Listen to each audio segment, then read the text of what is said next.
एक प्यारे से गांव में खरगोश थम्पी और गुलहरी रोजी रहते थे। दोनों बहुत अच्छे दोस्त थे। एक दिन थम्पी ने रोजी से कहा, चलो हमारे दोस्त जादुई परिंदे से मिलने जंगल में जाते हैं। जंगल की तरफ सफर करते करते उन्हें एक पुराना दरख्त दिखाई दिया। थम्पी दरख्त को देखते हुए हैरान हो गया। दरख्त के पास पहुंचने पर उन्हें एक छोटा सा दरवाजा नजर आया।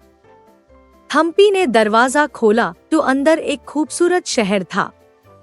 रोजी ने हैरत से पूछा, ये शहर यहाँ कैसे आया?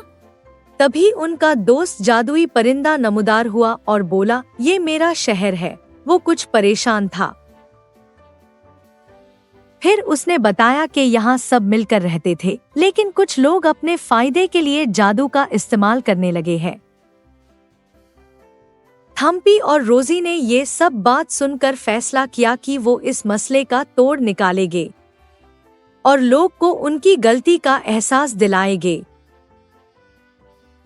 उन्होंने अपने दोस्त जादुई परिंदे से मदद मांगी और उसकी मदद से नफरत मिटाई।